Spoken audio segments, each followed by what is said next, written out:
And join me in the flag salute.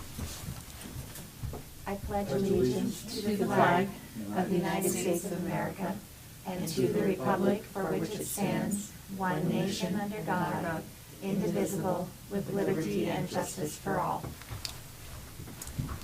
Okay. I'll entertain a motion to approve or amend the meeting agenda. Madam Chairman, I move that we approve the meeting agenda as given. Okay, is there any discussion? All right. Oh, no. Sorry, Art? No. Okay. All right, all in favor? Aye.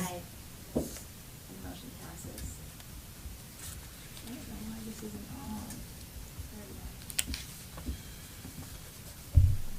on. Okay. Yeah, it's good. It's good. All right, so we'll move right to the discussion for E6, educational equity. Okay, and you'll remember at the last board meeting, we introduced this new policy. There is a requirement for every district in our state to develop a policy around equity for students, both in practice and in the things that we teach.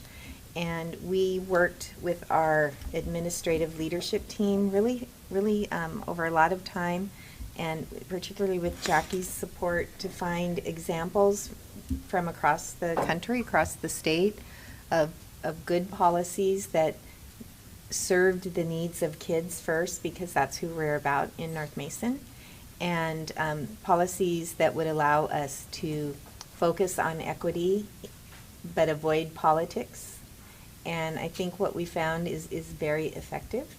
And so you've had time to go over the policy as we presented it, and so we're open for discussion. I have some comment, or a comment. For sure. I'm, of course, long-winded sometimes. Now that I've had a chance to read this, and I read it several times over that period of time, I have to give you some great compliments, you and your team. This is very well crafted. I'm impressed with the wordage, the language, and that sort of stuff, and the care that it looks like somebody tried to put into it to make sure, it isn't political, and it isn't all the things that people are shouting about across the country. This brings up, the whole thing that everybody's worried about, but it's not even addressed by name here, which is really great. So I really like what you have done here, just to let you know up front. I would just like to come up front with my honorable colleague and agree. I think that this covers the bases well. I think it does what we ought to be doing with our staff and with our students, and in keeping with the state policies and in keeping with, I think, the direction our country is going, and reviewing its history and coming to a better understanding of who we are and how we have been and how we have treated our various citizens. I think this is cutting-edge stuff and ought to be approved. Further comment, if I may? I'm also very pleased in how it was written. You all, Arla won't remember because she wasn't here, all these years that I've been saying that we need to focus on the kid. This does that. This focuses on the individual students. I like that. One of the language that was most important for me to include in here was a simple definition of what equity is, and scanning everything that is being said or has ever been said about equity. I think the most simple definition that I've seen and that we included in here is that this is about making that each child individually gets what they need to be successful, and recognizing that what each child needs might be different. Right. And I'm just, I think we've done that across the board, outside of this policy, elsewhere as best we can, and I've just really supported that. That's been my main number one thing, is what works for what kid, underneath everything else that we're doing. So my Thank you. plaudits, or whatever you call it. I would agree with the both of you that this is very well written. I think there's a lot of confusion in the country and in this community about what equity is. I've encountered some of that just in recent conversations that I've had with folks, and I almost want to have this in the back of my pocket the next time I'm out speaking with people, because it is very clear. And I have a few questions, but they're not, they're more conversation topics and small things. Should I launch into my questions? Sure, do it. On line 9, I was wondering if we meant to say regardless of where they come from. Very good Okay. catch. Very good catch, thank you. Yes. Are you making that adjustment? Thank you. So one of the questions I had, or sort of comments, as I think all of you know, my husband is a teacher in the district, and there's been some professional development that has taken place that he's participated in. And one of the things he had to participate in was prior to him going on leave for a couple weeks, and then he watched in on a session after he came back. And he shared that he was quite disappointed in some of what he saw happening, because this is a tough topic and there's a lot of defensiveness that can get brought to the surface that he noticed amongst his colleagues.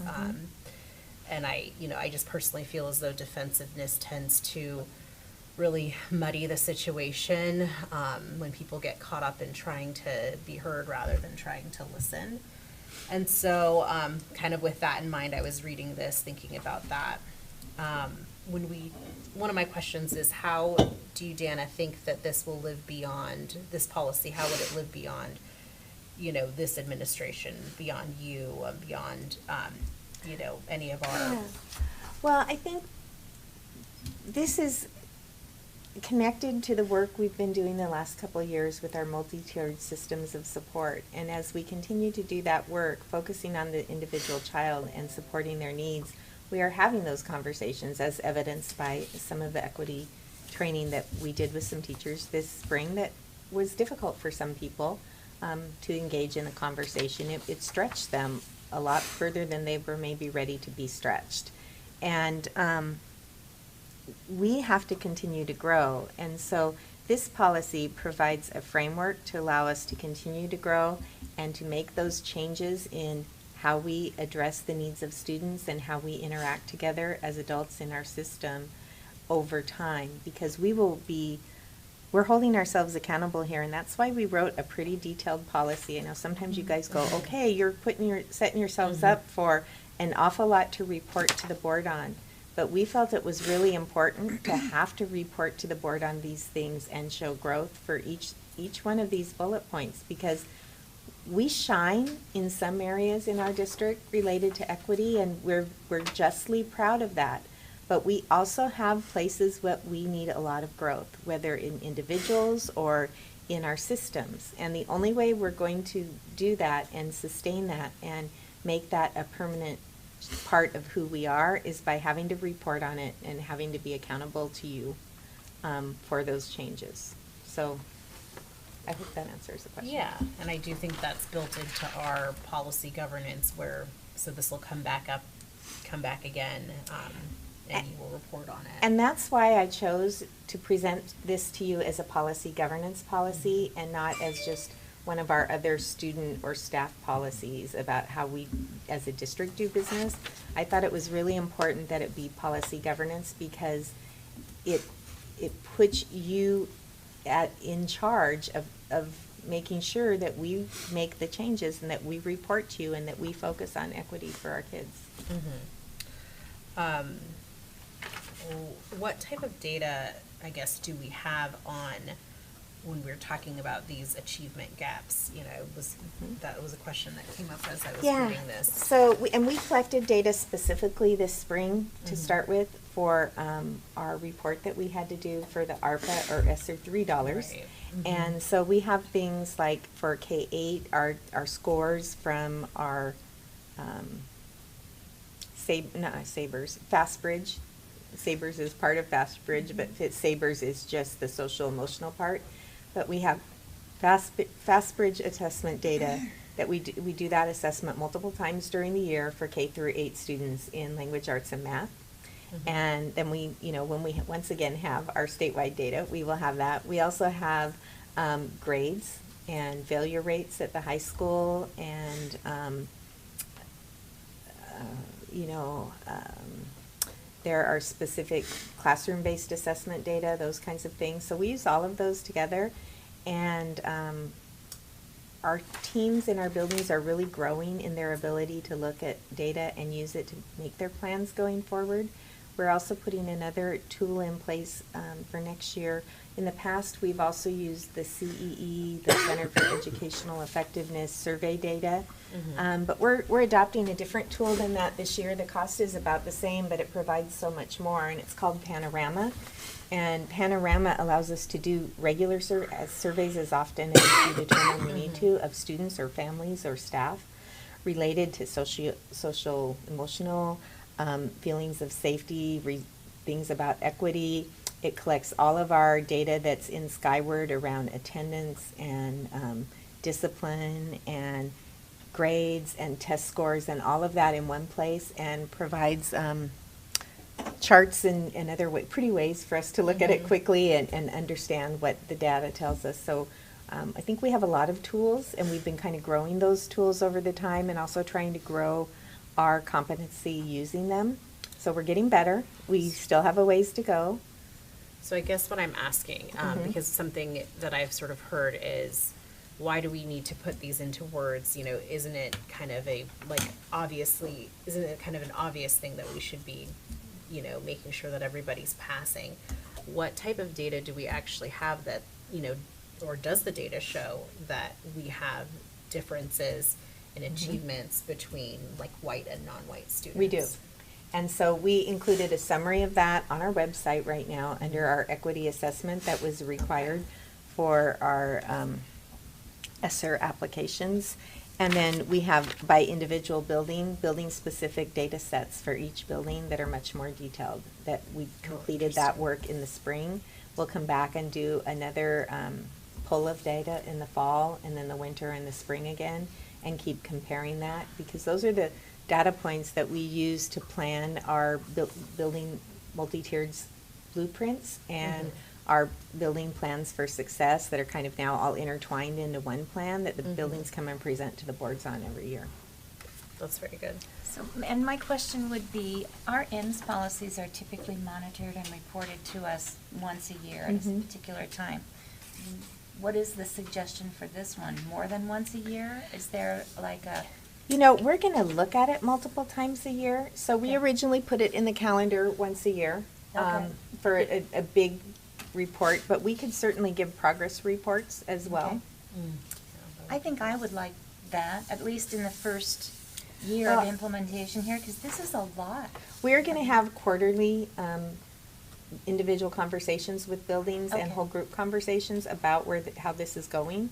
So we could bring that into our teaching and learning report each quarter. That would be great. Will you make a note of that? Okay. Yeah, there is a lot in here, and I'm definitely curious as to what, family, student, community engagement, what these different pieces actually look like when they're implemented. And So then- a couple Yeah. of things that we're using some of our ESSER dollars for, and hopefully we will find that those are really effective, so we'll build those into our regular budgets going forward.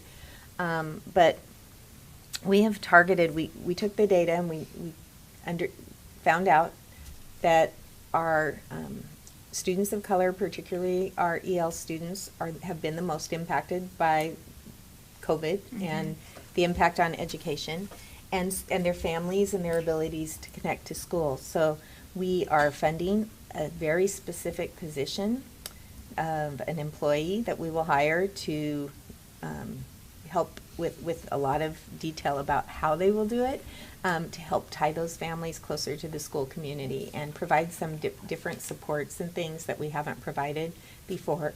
maybe even including like some English learning night school and some different things to help families be more engaged in our community as a whole.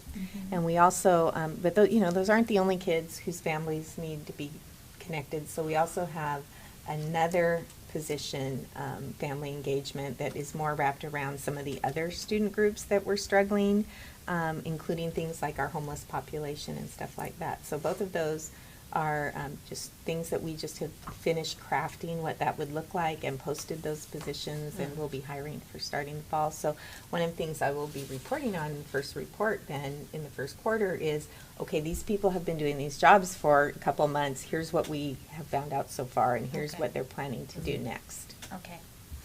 That's very cool. I just wanted to add, when Carla pointed out the what. You know, when you think about it, it's not such a bad word. What did they come from? But I agree that where is the better term, but at least that explains why I missed it. It's probably a comic way of looking at it, what they came from, because we have had in recent years at the WASDA conference, instruction in the way in which kids have various crises. And if kids have been, people that have divorced, lost their home, or you count up gone through a death or grief experience like that, what they came from as various scenes of disaster. But I think, where is definitely the proper term. And I also just want to add that I think it's especially proper that we have this under policy governance, because this is something that we want to govern the schools. We want to govern an enterprise that is equitable and understands that as part of its function. Therefore, we should be the guardians of that function, that we should ask for regular reports on the criteria we agree that would be appropriate for measuring it. And I think it fits very well with the aims of policy governance. Well, I was a little concerned at first because it seems like, our ends policies are what we expect to see in the end. And the means are in here too.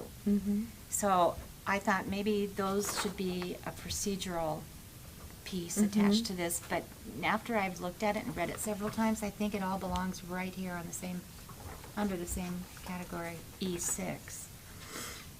And I'm also wondering, will there be ways that that we will be able to know how the students are feeling? And one of the ways is, a couple things. As the buildings are planning their return in the fall, one thing that is going to be, I think, eye-opening for high school staff is, at this point in time, the administration is planning a panel discussion from students of color about their experience in our community and our schools and with the staff. And I think that would be very interesting for our staff. Yeah. But Panorama provides us an opportunity, like we used to use the CEE, and we'd ask those super long surveys of all of our kids about every single thing that could possibly impact them, hundreds of questions, and then it would take a couple months for the center to collate all our data and send us reports. But just like with Thought Exchange that we're using now, Panorama is, intelligence in the cloud. So we can target a set of questions for our students about how they're feeling. Are they feeling included? Are they feeling those kinds of things that are tied to this policy or tied to our expectation to ensure equitable practices and places to learn for our students. And we can get immediate feedback on that so that teachers and staff can use that actionably very quickly rather than waiting and getting the data and making a change once a year. We can ask those questions more often. We can bring that data and share that with you as we ask those questions when we're doing our progress reports or whatever. Okay, good. I had one last question. and this is actually from Garrett. So line 30 on the first page, where the superintendent will develop and implement the equity plan with clear accountability and metrics. Are those accountability and metrics linked to line 30 on the second page, the accountability and metrics that the administrative leaders will be using? Is that the Yes, same, but or- also linked to this, we are in agreement with NMEA. We are developing an equity task force. And so we'll involve those staff members with representatives from our bargaining units, as well as our leaders, in building what that plan looks like. Oh, good. All right, thank you. And in fact, Garrett asked someone a question today, so he's got asked if he wants to be on the committee. I know. You would. Well, I really appreciate all of the cross-references that you have here. It's obvious that your team worked long and hard on this policy, and after I've read a couple of other policies from other districts, this one is specific and it's targeted, and it doesn't have anything to do with critical race theory that seems to be a buzzword right now. And I appreciate that too. I think this is equity. It's educational equity, period. So I think it's well done, and you can tell your team they did a nice job on this. I'm sure they really worked hard. Thank you. Yeah. Leanna, did you have anything?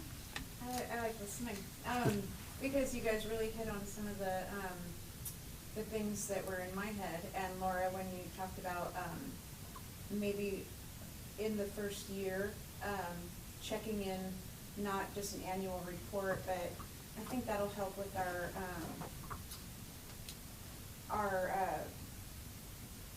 people, the clarity, that people get to see it, and that they don't feel like things are held from them. I think people that would be questioning things like this are set on an old system. They're used to an old system. They're used to what was here at the district. And I go, did you read that paper? Well, no, I didn't read it. And I'm like, then how did you have an opinion about it? Well, because all of my people have an opinion about it. But Right. that's kind of the gist I get. But from both, I don't want to say both, because there's a lot of views. But heavier, two of the heavy sides, politically, emotionally, a lot of them look at the bigger picture. Does this lead to something else? Is this connected to something else? And that's what they're really worried about. There's a lot of propaganda out there right now. And there's a lot of things that people go, every time somebody talks about politics or religion or anything, they go, did you hear this? And you need to listen to this. And I'll go, no. I will be led to where I need to go. When I feel, I keep it in my feels, and I guide myself carefully, mentally and emotionally, spiritually, everything. So both of those heavy sides, I think that they were worried about bigger picture. Does it lead? Does it connect? Are we inviting something that we're willing to invite other things in because of this? Or on top of this, because this is here, it'll loosen our hold and what we look at, or are we going to be as critical later on to look at something bigger because this is already in place? Are we going to be aware of it because this is already in place? And then, does it, some people feel, and I think this is where the feeling I get is the old system, but the infringing on free speech. That's another comment that I hear. Like, I don't know, does this put a rule or I don't know, like a stipulation on a feeling or how somebody wants to express themselves? Are they going to be afraid to express themselves because it has something to do with race? Are they afraid they're going to lose their job? Are they afraid they're going to be shamed into a bracket, because they have questions or comments that might be along those lines? So it's pretty in depth. I've been listening, to a lot of different people. And so, and it's really deep. People feel really, really strong about it. And I didn't even, I was like, oh yeah, all right, because I don't think that when people go to work at a school, that they grow horns.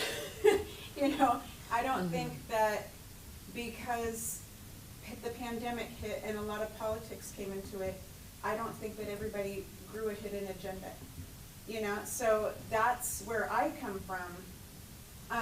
And because of my role, I have to remember that there are people that think that. And I have to think about their feelings, but also be completely, and I'll never be completely educated so well that I'm like, I am so confident that I'm gonna say this to you. You know, I want them to know that I feel them.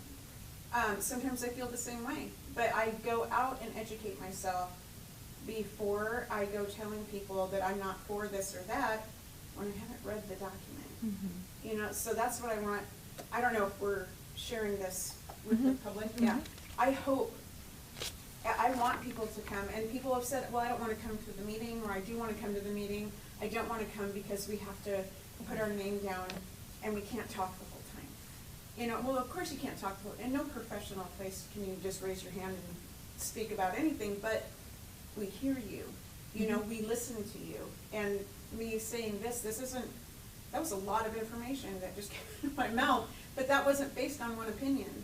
And you can tell the range of it, that just came from my toes, you know? Like, I pulled a lot of that information. It's a mix of feelings and spiritual and everything. And people were in tears almost when they were talking about it because they're scared. So that's why I sit back and this is my learning part, you know, and I like the way that we wrote this. I even shared this because it was on here. I shared a link to this with some other districts, of people that are in the district, and said, because they were unhappy with the way theirs were written, I said, this is a really good one to look at. If you wanted to mirror something like this, I wouldn't say, I mean, you wouldn't have to write it word for word because, of course, make it your own, but this is clean and understandable by everybody that would actually read it. So that's my whole thought on it. Thank you, though. Thank you. Yeah, I like a lot of what you have to say, and I would agree. You know, I was at an event where your comment about, does this thing lead to this thing? That's so true, and that's so the vibe out there right now. Well, is this just another word for this? Well, you know, and then you sit down and you explain, like, well, this is a version of equity. It's having, you know, a translator in our schools for our Guatemalan students, and then person saying, well, oh, I mean, nobody has a problem with that, but blah, blah, blah, blah, blah, blah, blah. And it's like, you know, the whole hidden agenda thing that you're thinking, it's assuming that everybody is out to create some hidden secret curriculum, I guess. Yeah, and I think that's why we were really thoughtful about what does equity really mean, and if we're going to commit to it, what are we going to write that is focused on the student, that is not unaware of we're not unaware in doing this work of what's going on in various parts of our community, our country, our state, whatever. But our job is to serve the needs of students, and our job is to make sure that they have equity in their education, and that we have policies and practices and in what we do, that all students get what they need to succeed, period. And so I'm proud of this, especially given there's a lot of other kinds of conversations going on, as you both alluded to. People are worried that by talking about the word equity, we're coding something else. We're not. We have work to do. Schools have worked hard to be places where equity is what we're founded on, and we still need to grow, and having a policy about it gives us a structure to do that growth. If people look back into meetings and paperwork and minutes, they would find, especially since you've been here, the word equity a lot. And I think and since you've been here, I've been here, so I don't know anybody else. But what this district has become good at, and I think in your leadership and the people that you put together in leadership, is encompassing things in the short title, you know, the newspaper title. You know, like what kind of story can we put in our 3 words? You know, so educational equity, there's a lot involved in that. And yeah, it's not a hidden agenda, there's just a lot. And calling it one thing means that we're only focusing on one thing. A lot of people think that this is for Black students only, and it's because of this one thing. And I'm like, there's a lot going on. You need to do your research on this. There's a lot going on. So I think it's done well. Yeah. I mean, I like the wording, or Yeah. and the title.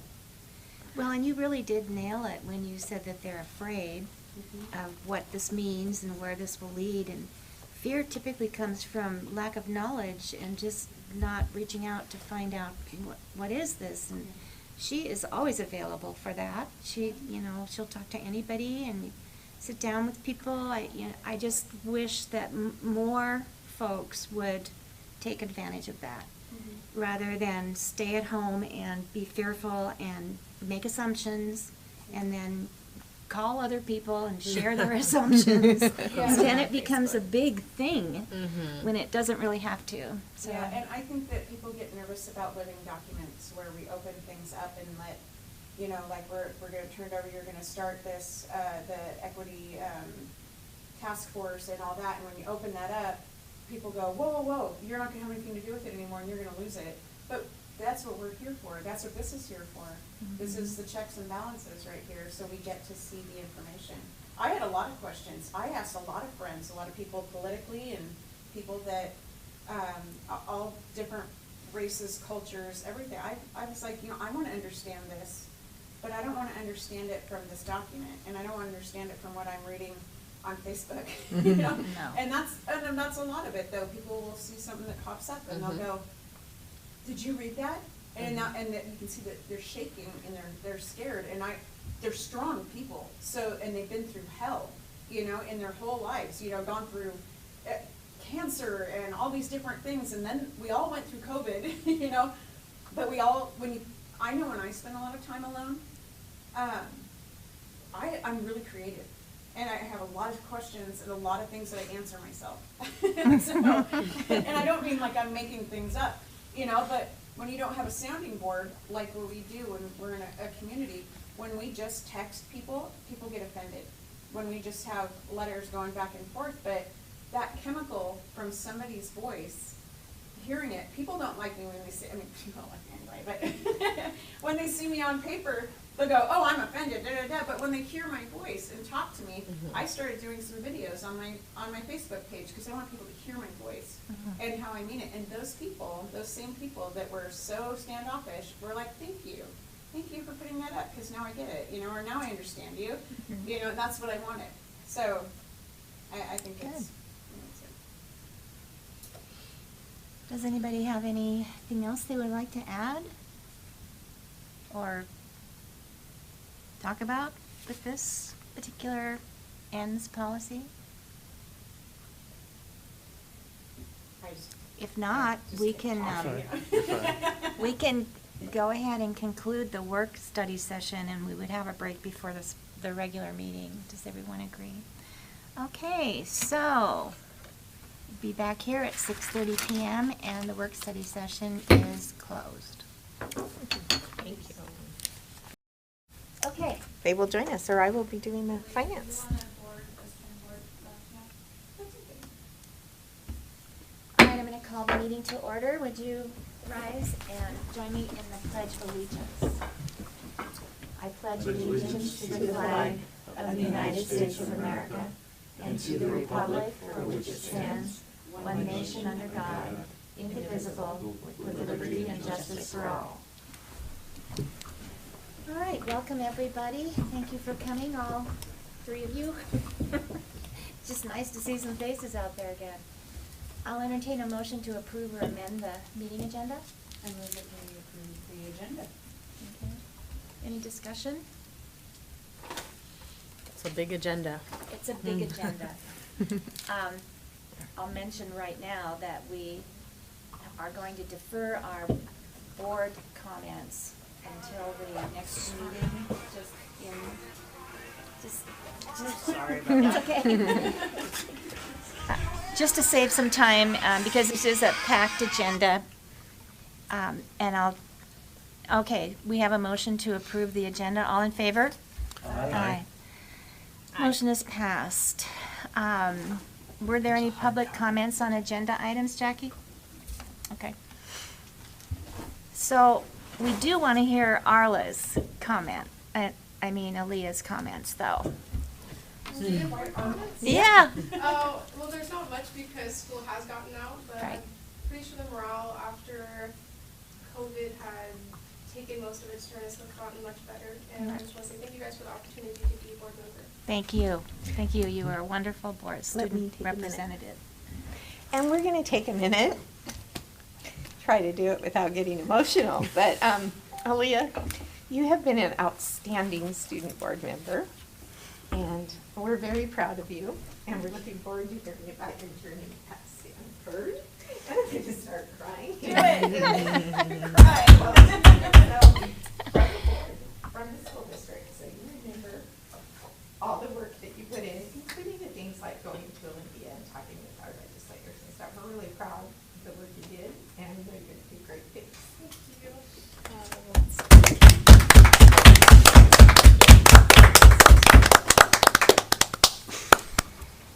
Okay. I feel like a mom with another kid going away I to know. school. So now we are at the consent agenda, and I'll entertain a motion to approve or modify the consent agenda. Madam Chairman, I move that we accept the consent agenda as given. Is there any discussion? Yes, Okay. there's always some discussion. I'm going to kind of partly wing this, but I had a question on the policy of the waiver of the high school graduation credits. That's policy 2418. Let's see, I'm going to put it on the screen so I can see it too. I was a little bit confused with the part, and I didn't write the line item, but the part where there's now a waiver that allows for, because of the COVID stuff, that allows for a reduction of credits. But I was trying to figure out, how does the 17 regular credits that has to be still done in the waiver relate to the 2 electives being waived? It doesn't. It doesn't. No, but the current waiver allows the district to approve a waiver of required courses if, for specific reasons, which is beyond the electives, the COVID-related waiver. But this one is about the regular graduation waiver. And the only change in this particular policy is the addition of the line on line 17 that allows students to waive credits for a new reason, and this is if they are currently in or have been released from an institutional education facility. So that could be they are getting their education in a hospital, in a law enforcement facility, in a different kind of facility, but they can waive credits for work done there as well as work done at the high school. Okay. That's the change. Now I'm catching on where I was having my problem. It's in part 21, lines 21 through 28. That just still confuses me. It's not a change, it's just what's already there. And you're allowed to grant a waiver of a maximum of 2 elective credits required for graduation. And then at the same time, in order to graduate, students granted a waiver must earn 17 required subject credits, et cetera, et cetera, et cetera, which may be by whatever. And the graduation requirement is, what, 24 credits? During COVID, it was 24 in our district, but typically in our district, it's 27. So the things that are not that this policy does not allow to waive are the required core content classes, the English, the math, the science, those things. That's what this says. There is a separate COVID waiver policy Yeah. that did allow us to waive core credits for students if they were on track to be able to be successful in those classes before the impact of the pandemic. But that's separate from this. Okay, yeah, I got that, or I get that now at least. Some of this is just, maybe I'm just confused because I'm getting up in years and stuff. Then trying to figure out to make what the sense for my sake of from lines 21 through 28, you can grant a waiver of a maximum of two elective credits. That would reduce, let's just use that 24 as the number, whatever the number actually is. That means that a student with a waiver has 22 credits. Correct. But they still have to have the 17 credits of the core stuff. And so in effect, this is only just saying, you have to have 22 credits to graduate if we give you the waiver of 2. That's all it says. Right. Okay, then I'm And then done. it just lists some of the things Yeah. that would cause us to consider waiving those, or the things that we're allowed to waive those credits. Okay. as of outside of Yeah. the pandemic, which has a separate policy. Okay, I The- get it now. But the Thanks. credits that you can waive are only ever elective credits. Under this Yes, policy. Not talking Not the about other COVID. one, Yeah. but right. under this The policy. COVID was different, yeah. Okay, thanks. Other stuff, let's see. On policy 2420, and I have to get to it also.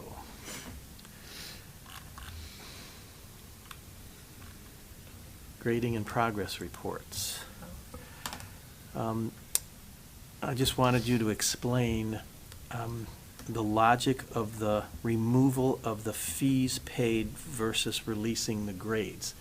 I understand this. It's not something that I want to see changed or different or whatever. Actually, I'm in favor of removing the money part from releasing grades or whatever it is. I'm just curious as to what was the logic behind this change? Was it coming from the state? The legislators said you will not charge, we can request that the students pay their fees. Right. But if they don't, we cannot withhold their diploma. Well, then, one up for the legislature then. I agree with that.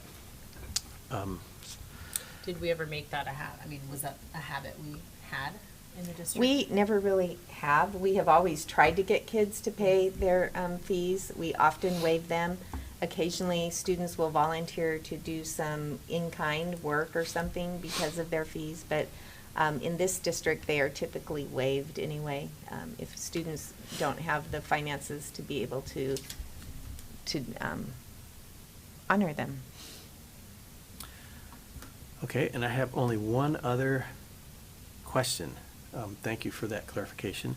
And this is not on a policy, it's on the, and it's going to be a simple answer probably. Oops, I just missed the part there again. It's on the comprehensive health OT for Horn and Welch. Those two, those are individuals, a person named Horn and a person named Welch.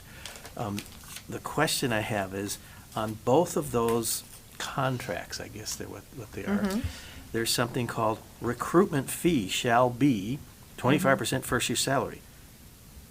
I have no idea what that is. If we hire them away from the contractor, we have to pay that amount of money.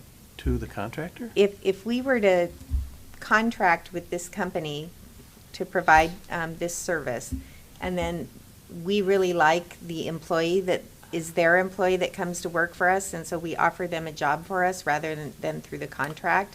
If it's in the year immediately following the contracted year, then we have to pay a fee Okay. for stealing their employee. That's exactly the word I was about to Okay. use. So in effect, Yeah. if we steal their employee, we have to pay the Yeah. recruitment fee. 25% of It wasn't the fee. clear to me what that was. Yeah. Okay. Of the salary that we would be offering this person. Yeah. Interesting. And that, that makes sense that it would go to that other company. too, Right, but- and, we always try to hire employees like these, OTs and PTs and stuff first, but they're not very available, so we almost always end up contracting for those services, because the positions we have are rarely full-time for, too, so. Right. Okay, that's all the questions I had for the consent agenda. Okay. Well, I think it's important that we come out against theft. Right. Yeah, so I'm for that. Is there any other discussion? All in favor? Aye. And the motion passes. And we are at item 3, Resolution 10G21, signature authorization. So our new finance director can complete transactions with Mason County Treasurer and the district banking systems. So before we go if we could interrupt, I would like to recognize that we have a new NMEA president attending the board meeting tonight, and welcome Rob Kersey. Welcome, Rob. Okay. Now you can. I'll entertain a motion to approve or disapprove Resolution 10G21. Madam Chairman, I move we approve Resolution 10G21. Okay, any discussion? All in favor? Aye. Motion passes. Item 4, renewal resolution for a levy for educational programs and operations. So what I want to say about this, a couple things. You have already approved a resolution to run a levy in November. But we had further discussion with district council, and they pointed out some important language adjustments that could make it more obvious to our community that this levy is intended only to fund those things that the state will not fund for us, and clarify some of the language around how the millage rate that is required to be listed in the bond language is an estimate only. And so they did some clarifying language that we believe is really important and very helpful to play, and also language that specifically it's new language that we didn't have to have before in the same way, but it specifically requests that the language that the county places it on the ballot, and you have to have that language in your approved resolution, and we didn't have that in the one that we approved a couple of months ago. So those are the changes in this. Nothing else about the dollar amount, the 3.8 million that you already approved, and the at that time estimated millage rate of $1.50 has changed. We do know that our assessed value, total assessed valuation in the community has increased because many of us received our tax assessments that had a new higher number on it. And what that means for the community is that what we estimated at $1.50 per thousand will now be less, because we are still only approved to collect 3.4 million. 3.8 million dollars. We did not change that amount. So, if we were to draw a graph, a line graph comparing the two numbers, even if we started at the $1.50 here in the beginning of the graph, and property values were where they were, as those property values go up, the amount per thousand goes down, but we're still always collecting the same $3.8 million.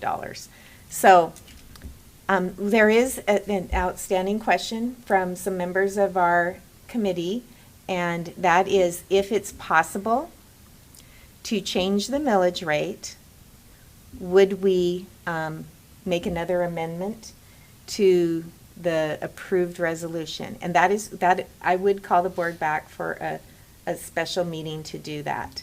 Our understanding as of tonight is that it is not possible to do that, because even though the assessor's office did make available to us an estimated new total valuation for the district, that number will not be certified till after the levy language is due to the county. And you have to base according to RCW, you have to base your millage rate on the certified total property valuation within the district. It can't be based on the new one that we know is going to be certified later. So although that would mean that the dollars per thousand would be less on the ballot, or will be less on what is collected, we can't put it on the ballot right at this point in time because it's not a certified number. We have to stick with the number based on the old total property value number.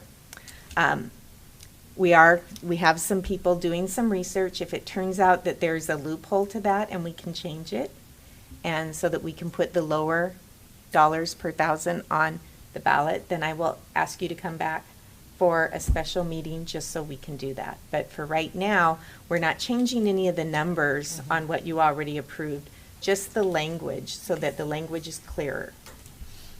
And then if we can't, it might be worth getting something out to the community in a different way so that they know. Then we'll have to do a this. lot of communication, that Yeah. the ballot says this, but really, you're only gonna pay this much, and here's why. Yeah. And we'll have to really work hard, both from the district and from our citizens committee, to get that message out.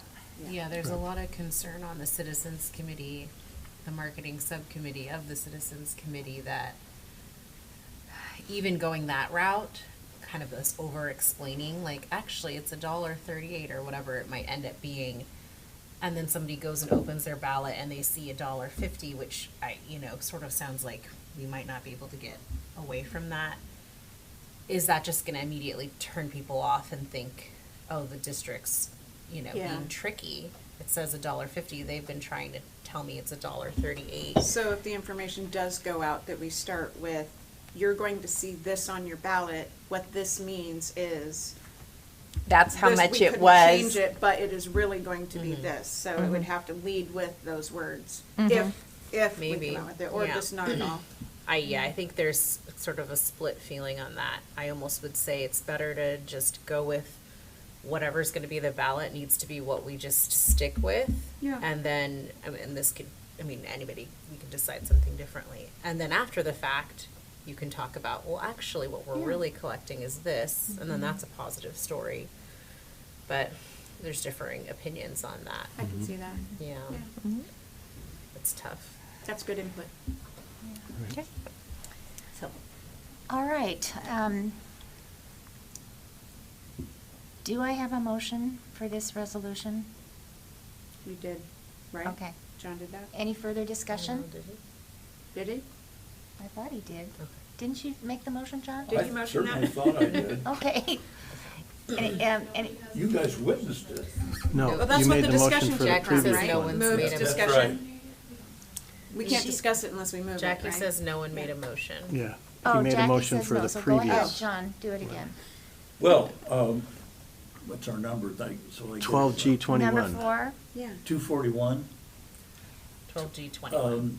yeah, you did, but. Okay, I move that we accept our resolution on our levy, number 241. 12G21. 12G20. Yeah. Okay, exactly. Is there any further discussion? I just wanted to ask again, just to make sure I'm understanding. So that $1.50 is certified because that No, was based on the the last. $1.50 is based on the last certified total Right, property right. valuation. The millage rate is never certified, but the total property valuation is. Right, okay. And then the millage And rate then- will change. Yes, and the Yes. millage rate will change because the total property valuation is going to change. Right, and the thing to remember is the dollar amount that we're gonna collect is the important number for us, and wish the community would understand that too. The 3.8. But that 3.8 million does not change. That's That's the the same for driver. each of the 4 years. the driver of how you calculate the Millage rate, millage rate against the assessments. yeah. It won't change, the assessments will. Right. And so, because it won't change, what the assessment does causes the millage rate to go up or down. Right. When this goes up, the millage rate goes down. And we don't have any say on that. And so the $1.50, why do they even put that in the ballot? I don't know. Yeah, I thought It's that it required wasn't. language. Yeah. We specifically asked both our attorney and the county district attorney, who has to approve the ballot language, and it has to be written by our attorney, or he has to write it when we turn something in or approve that, that is required in the RCW, that you have those lines that say the millage rate estimate is. Because it would seem to be simpler if we could just say, we're gonna collect $3.8 million and leave that chart out of there. Mhm. But we have to have it. All right. I do have a question then about this asterisk that we have. So to be adjusted for changes in assessed value, are we allowed to write, off the top of my head, to be adjusted for changes in assessed value, comma, this rate will be lower than what is? No, because the assessed value, if the assessed value drops, then the rate would be higher. So this is the, Right. the most that our attorneys were willing to add. Okay. All right, any other discussion? All in favor? Aye. Aye. Okay, so the renewal resolution has been approved.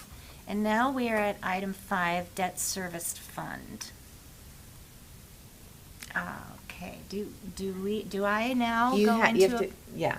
Okay, I'm going to recess into the public hearing to hear about the debt service fund from our finance director, and then we will conclude, and we welcome input from the community, after which we will close the hearing and reconvene to vote. So, this is a resolution to, do a budget extension for our debt service fund. And, part of the process, that we have that whole bond refinancing, part of the process of this, bond refinancing is to pay off the old bond, so that we can take in the new one. It's just like refinancing the mortgage, pay off the old one, take the new one. With the new ones with the lower interest rate. So therefore, we are asking for a resolution to extend our debt service fund to approximately $45.5 million. And this amount is going to be what's used to pay off the old one for the new one, so that we can move forward with the lower interest rate. All right. Discussion? And the community is welcome too? I guess I would like to understand it a little bit better. I will try. Yeah, so if you could go try it from a different Yeah. perspective, thanks. Oh, do you have like a specific question for me, or? I'm trying to understand the numbers. Okay. Um, So the 45 million, so we refunded the bond, so that we can get the new one at the lower interest rate. And before we can, or part of the process, this is really just an accounting thing. So part of the process is to pay off the old one and get the new one. So it's really gonna be a wash. So that 45 million is, 0.5 is going to just be a wash once the transaction is completed. So, like when you refinance your house, and you get the money from or whomever's refinancing your house applied to your debt, that's what this is. But in our budget, we didn't have the income of that 45 million that is paying off the old bond that we could then expend to pay off the bond built in the budget when we built it a year ago. So we have to do a budget extension to say, oh, we're getting the 45 million income that is also an expense, but it has to be a change to our budget for us to be able to do that. So that's what this resolution is about. Okay, so that is why it says the debt service fund will be 48.9 million, which is an increase of 45.5, because we're getting the income 45.5 up front, which will help us pay off the Yes. rest of it. And so Yeah. what was, the debt service fund was about 3.3 million or whatever it is. Yeah. And after this transaction is completed, it will be that again. Yes. Right, okay, And so that's again, what this is saying. Yeah, Okay. it's the way it's worded, and, again, we didn't know, kind of like what Dana said, we didn't know that we were going to be refunding doing a bond refinancing, so that's why it was not accounted for in the budget, which is why Right. we're asking for this budget extension so that we can make that transaction. Right, that came up not too long ago Yep. because we just took advantage of the opportunity. Exactly. No one really knew that that would happen, so, which is great. I mean, yeah, saving money. So are we going to wind up, assuming this gets approved, we're going to wind up seeing that in all the budget numbers? Up and then back up. Yeah, it'll be a complete. yeah, Great, a thank wash. you. Yep. And it means that it will cost our taxpayers less Right. for the bond, so that's a good thing. Over 7 million over the life of the bond savings for our taxpayers. Yeah. How much savings? Over 7 million. Okay, is there any other discussion? Then I will close the public hearing and reconvene the meeting. And I'm going to ask for a motion. The administration recommends that the Board of Directors approve and adopt Resolution 11G21 Debt Service Fund as presented. I make a motion that we approve and adopt Resolution 11G21 Debt Service Fund as presented. Any further discussion? I would not have voted for it without her explanation. Okay, all in favor? Aye. The motion passes. And now we are at the item 6, 21-22 preliminary budget presentation. The finance director will be explaining all of this to you, Art. Right. I had a lot of homework. Everything is gonna come together. So I first want to just say that, just really emphasize on the fact that this is a preliminary budget. And so, you know, and especially with me coming in new, we're piecemealing everything together, and I'm doing the best I can with the information I have. So again, very preliminary.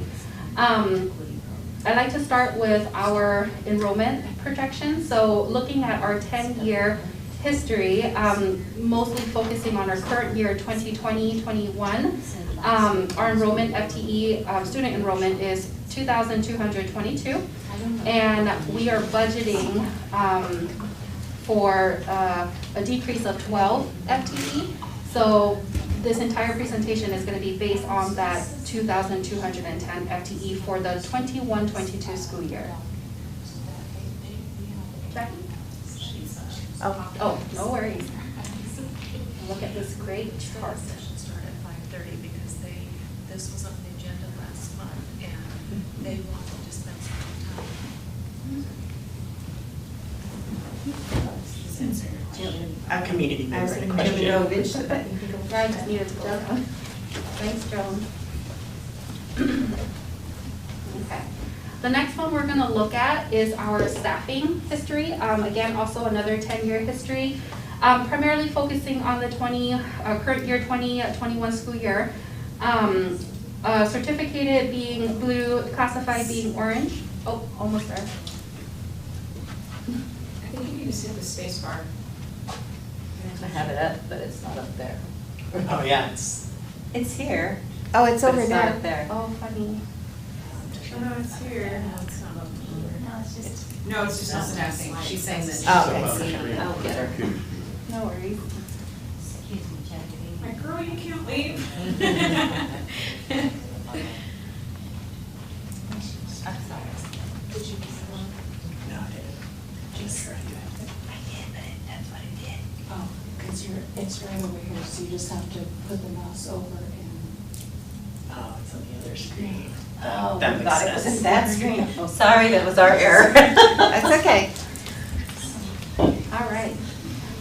So our staffing, 10-year history, blue being our certificated staff, orange is our classified. We have, we're budgeting with an increase of 4 FTE for our certificated staff, and also an increase of about a little under 30 FTE for our classified staff. And so these are positions that we're adding through our ARPA or ESSER 3 dollars specifically to target the recovery planning that our buildings are doing to support students as they come back into school full-time after the 18 months of their education being impacted by the COVID pandemic and remote learning and hybrid learning and all of the different experiences that our teachers and students have had in the last time period.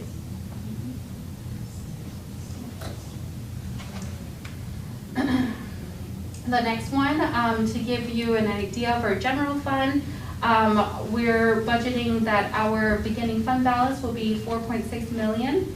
And with anticipated revenues and expenditures, we're thinking an ending fund balance of 2.9 million. All right. And as you know, that we cannot anticipate the levy, so that doesn't show the impact of a positive levy result. Right. For capital project funds, we are with our beginning fund balance as 486,000.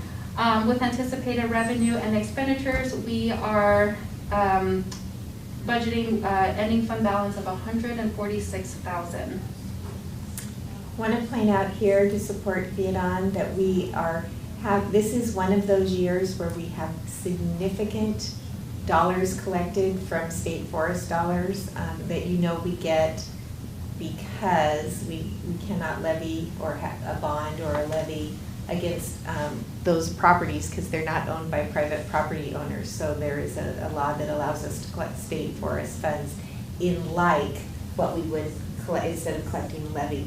Unfortunately, we're getting these really great payments in a year when we only have a bond. So we're getting those dollars in lieu of some bond dollars that we could collect. But because we don't have an existing levy, the additional dollars that we would collect in lieu of the levy, the county gets to keep and we don't get. So it's our money, but no levy. But it is not our money now because we do not have a levy. So the county gets it? And they put it in their what fund? Where do they? You would have to ask them, but That just seems really wrong. that's how the state law is written, so And that's the how it DNR is. is moving into a much more aggressive cutting plan starting now. Yeah, Yeah, I think the other. so hopefully we'll benefit next year. Right. Hopefully, yeah. I think some things need to change though, on the other side there. We shouldn't have to have a levy to collect certain things and whatever, our money should be our money. Well, the thinking is that if voters voted to say we don't need a levy, then we must not need a levy, we must. So we don't need those Yeah, state why- dollars either. In theory, I don't agree with this, but in theory, Yeah, we would be missing out on money that, yeah. for the state land. That was actually new information for some of us. Like I knew I didn't know that. I knew some other stuff from being part of the port and everything, so I knew some of that. But that was kind of a shocker when I found that out. Yeah. Thank you, Dana. So our next fund is our debt service fund. Again, we're budgeting with a beginning fund balance of 2.4 million, and with anticipated revenues and expenditures, we should budget. We're budgeting 2.1 as our ending fund balance. So, end of the next school year. Okay. Next one is our transportation vehicle fund. This one is just beginning fund balance is 339,000, and with anticipated revenues and expenditures, ending fund balance of 63,000. And our last fund is our ASB fund. We are budgeting a beginning fund balance of 382,000, and with the anticipated revenue and expenditures for the upcoming year, we should be ending with 389,000, give or take. And that concludes our preliminary budget. Thank you. Are there any questions? No, it was very, very well presented. Thank you. All right, so we'll move on to item 7, board development and linkage, superintendent update. Yes, and we'll start again with Fiat on with the budget status reports. Okay. Okay. For this one, Rob, it's gonna be it's gonna be that first one. There you go. The one Yep, that I had color. originally. Yes, there you go. But that's actually, I think that's on a different screen. This is how we know how important Jackie is. Right. Okay. There you go. Oh, got it. Weird. Awesome. And then, Rob, can you zoom in a little with the plus? Yeah. Just so it's easier to see. Perfect. Okay. So for this one, this is our monthly budget status report. We're going to go ahead and take a look at the revenues first. So at the top, you'll see different colored radio buttons. I'm going to start with the red one. Currently, year-to-date, so June 30th, as of June 30th, 2021, we projected 74% of revenues. We actually brought in 78%. For the purple one is our local sources. We projected 58%. We brought in 84%. For our state sources, the blue one, we projected 75%. We brought in 70%. That makes sense because with a decrease in student enrollment, for example, there was also a decrease in state revenue. The green one, very exciting here. For federal sources, we projected 75% and we brought in 159%. And a big part of it is that to ESSER money that came through. So, And then, question on Yep. the local sources. Yes. Because there was no levy this year, that's a lower thing That's that we're correct. collecting, but it's gone up to 84% when we projected 58. Is that, are we getting a lot of people paying their back taxes? No. No, the reason that primarily has grown so much was the very large state forest payment we just got. Okay. Which That that would be counts as a source also. local Yes, and okay. not a state Okay. dollar. Thank that's you. right, yep, yep. Mhm.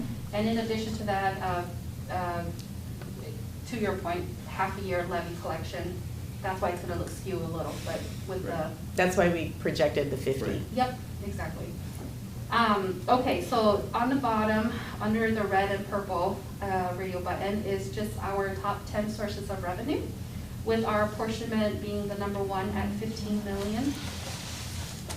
Right next to it is our revenue by source. You can see here that purple being our current year, red being our prior year. For our local, we are trending under or less, and that is because we do not have a levy, a big part of it. For our state, we are also trending less than we were last year because, again, with decrease in student enrollment, there's also a decrease in state funding. And for great and obvious reasons, our federal one, we are trending very high, and that is where you're seeing the ESSER money coming through. Or Jackie, next page. Okay, so likewise on the other side, this is a summary of our expenditures. Projected year-end balance is 14% of the budgeted expenditures. To break it down, the red one is our total expenditure. So year-to-date, we projected 83, and we are expending 78. For the purple one is our salaries and benefits. We projected 83%, and we are expending 82, so we're right on budget. Basic ed, we projected 83%, and we are, year-to-date is 80%. So just to piggyback a little, the red and the blue one, that makes sense because with a part of the year where the school was closed, there were less expenditures, so less bills and all of that. You'll see under the green and the red table is our top 10 expenditures, with our first one as our basic ed at 10.8 million. Right next to it is our expenditures by object. As you can see, the first three columns, again, purple being current year, red being prior year. We are trending less than we were last year because we did make some cuts this year. Supplies, you'll see it's slightly over, and that is because we had to accommodate certain expenditures in supply to accommodate COVID regulations and procedures. Okay, next page. This one is a summary of our month-end fund balance. You can see that as of June, our fund balance is 3.3 million, is the top solid blue line, 3.3 million in June. If we continue to expend and bring in what we're projecting, then we are going to end with a budgeted fund balance of 3.2 million. I'm sorry, let me say that again. We are going to end with a fund balance above the 3.2 million. Okay. And last page, Jackie, is just our financial forecast. So year to date, we brought in 27.1 million in total revenues. In July and August, we are thinking that we'll bring in 6.7 million. So our annual forecast is 33.9 million, and we budgeted 34.7 million. On the expenditure side, we expended year to date 26.4 million, and we are projecting July and August we'll be expending 5.4 million. So our annual forecast is 31.8 million, and we budgeted 32.7 million. And that concludes my monthly budget update. Thank you. Are federal the same, the federal timber and the state, are those the same for levy-wise? Do we have to have a levy to get the federal? They're different, but we are primarily a state forest district. We don't have federal forest lands within the district. Okay, well, I saw like far up there, there was a line there, and we had a little bit coming, it was like 30 it's because it's really tiny amount Yeah. of land compared to. But we still get it, if it's there, we still get it even if there's no levy for that one. Yeah, and several years ago, we didn't get the state money. I don't know if you'll remember, but, and that Yeah. was something our district was helped fight for while I was here. We would get the federal money, but we wouldn't get the state money because the state would keep that, and they would say, well, we're gonna keep that because we're giving you the apportionment, and you don't need that. But we had to make the point that the reason we get that is because it's like getting levy dollars. It's not like getting our state-funded dollars. So you shouldn't be keeping our money that we're supposed to get instead of having a levy. But what they were doing was keeping that money and then redistributing the state forest dollars to all the districts in the state. So we would get a little tiny portion of it instead of the portion that we should have received. But we were very instrumental, and these board members were very instrumental in helping, along with some other boards, making sure that that became a permanent change.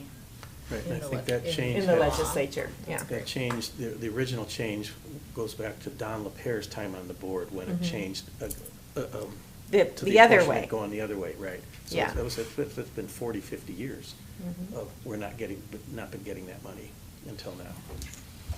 Using back payment. Any other questions about the budget? I don't have questions, just a comment that, I love these graphs because it's a good visual.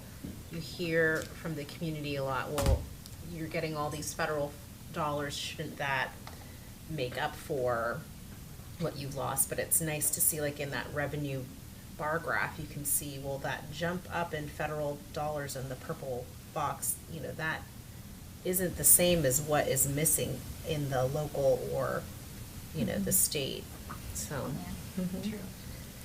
No, and we're really thankful that we received the amount of federal dollars that we received this year, and we received those based on the same formula that is used to provide support for districts like ours that have a high poverty level for kids through Title I. But there were very specific ways to expend it. There were things we couldn't do. For example, we couldn't do it to provide salary increases for any of our employees, but we could use it to provide specific new positions to support children. And so we had to be very careful and very intentional, and that's why we did all the assessment that we talked about earlier with the equity assessment and got a really clear picture of where our students' needs were for next year. So in using these federal dollars, we can show the results that show, since we target it this way, hopefully we will get the results we expect to get, but we'll have data to show and as we move forward. And that's going to be part of the reporting process back, because anytime you get federal dollars, the reporting process about how you spent them is very convoluted and stuff. So I think the other thing I want to bring forward in our teaching and learning update, and we'll actually have include the report in our August consent agenda, but I did want to let you know that we finally had our exit meeting for our audit yesterday.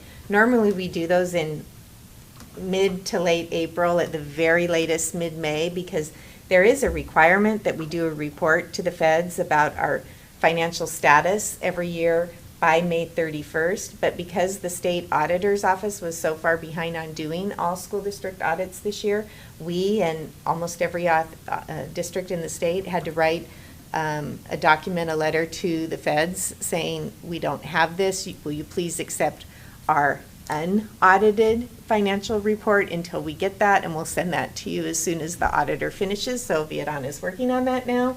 But we received our audit report yesterday, and we had an absolutely perfect audit.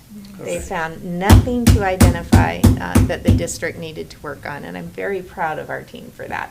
Very All right. good, yeah. Nice. So anything else under teaching and learning? No, we've got so many other things to talk about, and we're going to have a lot next month when we talk about all the cool things that the principals are doing, and the teachers, and the support I'm staff, and excited. the kids, and I'm yeah. excited to hear that. Capital projects, anything more on that? Capital projects? We're closing out on our stadium. We are Nice. signing off. It is ours, and the work is all complete. Awesome. So it's very exciting. Great. Okay, so our upcoming board letter columnists, I have July. Arla, you have August, and Art, you have September, and John has October. All right, now we are at item 8, assurance of organizational performance and policy review. And our very first monitoring report is on E6, educational equity, which we discussed during our work study session. So I would entertain a motion to approve or not the E6 educational equity policy. I move that we approve the E6 educational equity policy. Any further discussion? Second? Do we have to second it? No. All in favor? Aye. Hey, it's usually we have a discussion. I think it was just we had the study session before this and talking Yeah. over it, and if anybody missed that they can go and see this on the video, that the On the website. discussion that came along with it. So it was not a quick thing, like an overlooked quick thing. Like, of course, just go ahead. You know, it's very thought out and community input. I think we all heard Okay. things. So. So I'll ask for the question. All in favor? Aye. Aye. Motion passes. And now we are at E5, responsible citizens. E2? Oops, sorry. E2, student success. And I hope you've all had a chance to read the monitoring report. I'm going to go ahead, this is a long ends policy, but the gist of it is, the board expects all students will acquire the knowledge and skills essential for success in post-secondary education, the world of work, and citizenship. And the board establishes the following standards by which academic progress is to be measured. One is high academic achievement, another personal skills development, and the third is social skills development. So I'll entertain a motion to find that the superintendent is to comply with, Art? Compliant with. Compliant with, okay. All right. Do we have a motion? Madam Chairman, I move that we find the superintendent is compliant with E2. Okay. Discussion. Just as the newest board member, you know, I haven't seen this before, and it was very interesting and exciting to learn that our students, you know, that we're trying to build well-rounded students, and that things like a financial literacy class being a requirement, and, you know, learning about how to be a good citizen, all of these things are very important, and it's exciting that that's included in here. And thank you for at least mentioning that COVID was a challenge. That makes this whole thing very different. Yes, it does. Yeah, I think in other years, there would be a few more pages in this report. Yeah. Any other discussion? Okay. Did I have a motion? I did. Mhm. Yeah. Okay. Even a second. Okay, all those in favor? Aye. Aye. Opposed? The motion passes. That monitoring report is approved. And now we are at we just did E5. that. Yes, E5, responsible citizens. Oh, okay, responsible citizens.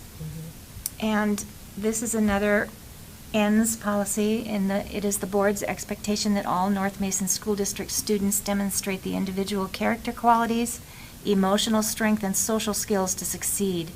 They contribute to the betterment of school and community and understand their responsibility to contribute to both family and society. They demonstrate knowledge and skills that reflect responsible citizenship in a democratic society.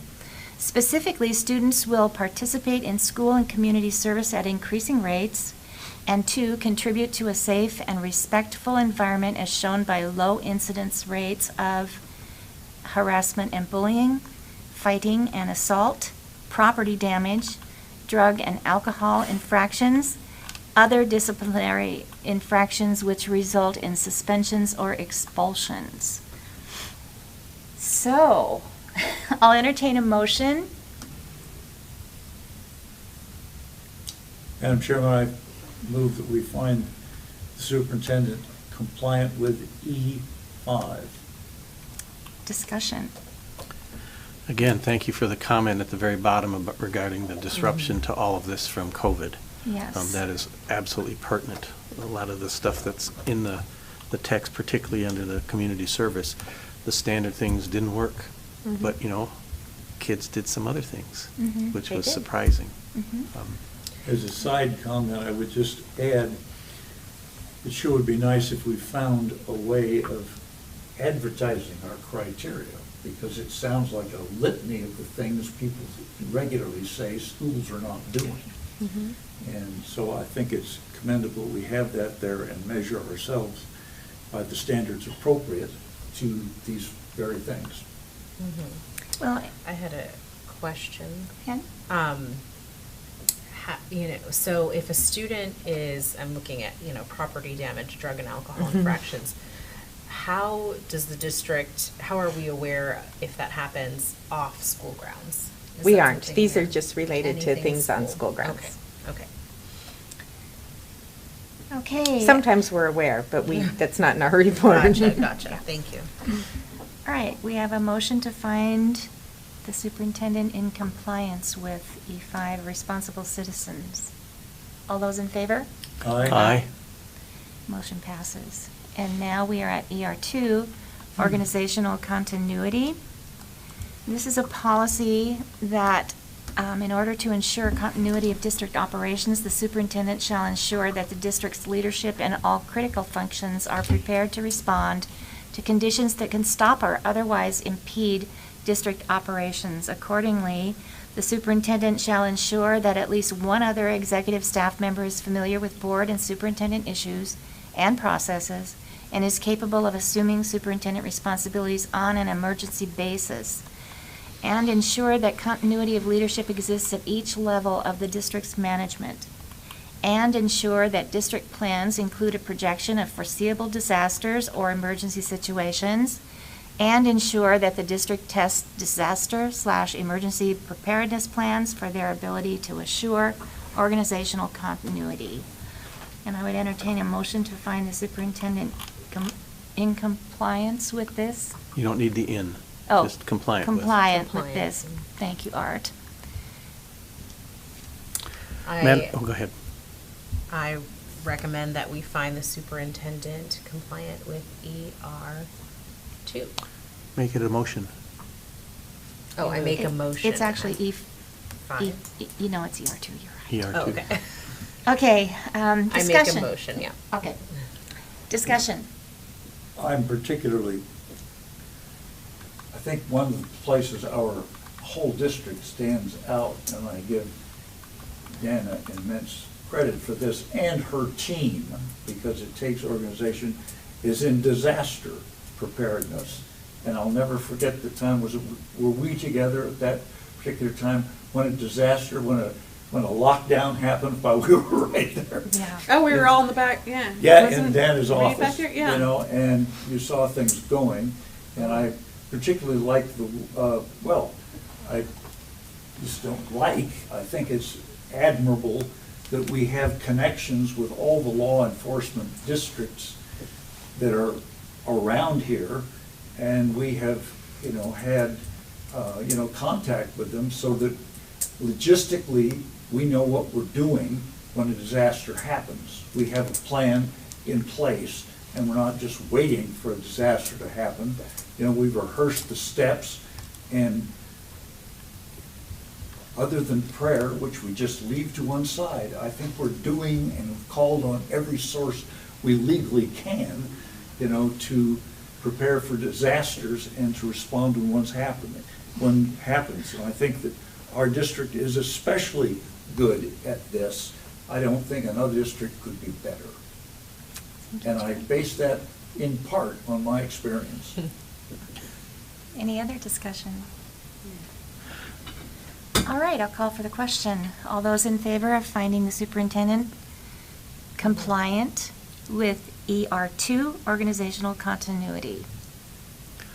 Aye. Aye. All right. Now the last issue here is our governance policies. And that's our governance process, excuse me.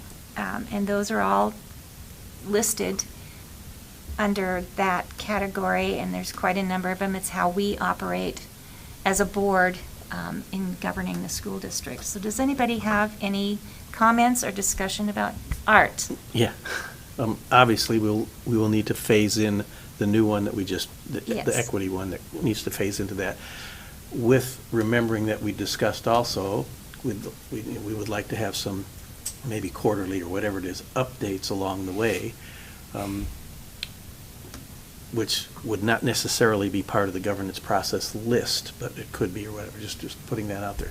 But otherwise, the main comment I wanted to bring up was, for whoever cares to hear this, I've said this before too, these policies, when we go through this is the bread and butter of the board's work. Hear, hear. Nothing more important than these things. Yes, we have to by law approve all those things in the consent agenda and stuff like that, but this is the bread and butter. We created this, we work this is where we're accountable. And I think we've done a great job with this process that we have. And the policy governance thing is the model that we use, but look at how easy it is for us to take the reports and understand what the superintendent has done to be able to, relatively without a whole lot of angst, approve these things, find the superintendent compliant with or not. as it comes into play. So I'm really pleased with this, but again, wanting just to point out, I know this is our bread and butter part. That's it. Thanks, Art. And importantly, the monitoring reports and the superintendent's response are how we evaluate her performance throughout the year. Yeah. Becomes part of our review in January and the final summative evaluation at the end of June. And that's how we can monitor what's going on in this district on a continual basis through those monitoring responses. So first of all, I really applaud you for putting all of those together, and they are all listed on our website, the monitoring responses, so anybody can go online and read what's going on and how it's happened and what the progress is. All right, so that we don't need to have an action on that one, do we? No, just No. discussion. All right, so we're at policy review, and last meeting, we approved the E4 school engagement monitoring report. Is there any more discussion about that? No? I'm just looking forward to, after COVID, post-COVID, the changes that will impact all of this stuff, particularly here. It'll be a whole new year. Yeah. All right, now we're at board meeting dates. We need to approve the board meeting dates for the following year. Oh, shoot, I don't know how I did that. This is really crazy. Anyway, I'll entertain a motion to approve the board meeting schedule. I make a motion that we approve the board meeting schedule, and it says approve and adopt November 16th as the board meeting, Mhm. so that we will have a quorum, since the regular meeting conflicts with the Washington State. Well, there would be a quorum because only 2 of us are going Right. anyway, but just in case something happens, it would be good to move it up Yeah. to the 16th. Yeah. Yeah, I agree. Okay, there's a motion on the table. All in favor?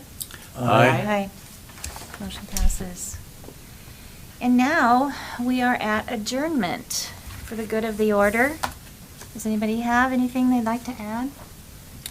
I just wanted to say that Jason Ilaraza from Allen Days wanted me to drop off this basket that's in the back here for educators and people working in schools as a gift, and there are some coupons in there for free hot dogs and beer at Allen Days, so. That's really cool. Yeah. So, He's a sweetheart. Rob, do you want to take that basket and distribute it, or make it available? Or tell them Or it's just here. hoard it in Just your tell car them and eat it's the here. candy out of it, yeah. Maybe place it somewhere that. Yeah, we can teachers put it right on the counter if you just want to send people an email. Yeah, that's an idea. Okay, board self-assessment of the meeting. This is part of our governance process as well, and Art, you have it for tonight. I have it. Number of members present, all 5 of us. Most of the time, we do have that. The board self-assessment also is something that we use every meeting to sort of gauge how we're doing over the course of the year. Potentially, we could have all the board assessments looked at. We don't really do that because we've actually, there's not a whole lot that we have to address. But if there were, it will show up here. Anyway, I have rating the general meeting behavior, which is a category of 3, 6, 9 different things about treating each other with respect, board members being prepared, deliberations and decision-making are done publicly, and that sort of stuff. I think all of the things that we had were satisfactory. This includes the agenda being well-prepared and that sort of stuff. So I'm going to write satisfactory for all of those 9 areas. And then under the governance principles review, we did write a new policy this time. Although actually, we didn't write it. We certainly approved it, but we parsed through it. And as far as I could tell, we all really liked the way it was worded. So again, nice job, superintendent, and your team that crafted that one. Get to check that box. Yeah, that's right. But anyway, the governance principles review include things like board actions occur at the policy level rather than the operational level. We dedicate time to reviewing and improving our own processes, and that's what part of this is. The board chair helps the board conduct the meetings efficiently, and thank you for telling us to be quiet when we have to be quiet, which is usually me. We spend most of our time deliberating issues, defining and clarifying vision, and linking with the community as opposed to fixing things. This is essentially the one that says we don't micromanage. We don't want to micromanage. We support the superintendent in any reasonable interpretation of our policies, and that E6 that you came up with, that is a great example of that. You knew that we would have your back on this. You didn't have to come up to us ahead of time and say, we're going to do this. And that's a sign of sort of the trust and the working relationship. On the other hand, if you'd have blown it, we'd have caught you at it. Yeah. But you didn't. Thank you. In any case, I'm going to write that we followed our principles on all of the items there. There are 10 of them. I won't detail them in detail. But otherwise, the overall rating for this meeting would be satisfactory. Okay, thank you, Art. All right, the next board meeting date is August 19th at 6:30 right here, and unless anything changes with the Public Health Department, we can meet without masks, and if someone is under the age of 18 and shows up, then we will all put our masks on. And that's how that works. And just one thing, I think our chief financial officer deserves credit for a fine presentation. Absolutely, of the- yeah. This was a fine virgin voyage, into the depths of our finances, and I commend you. Good. Welcome, Vietnam. Yes, welcome. All right, the meeting is adjourned, and thank you all for coming. So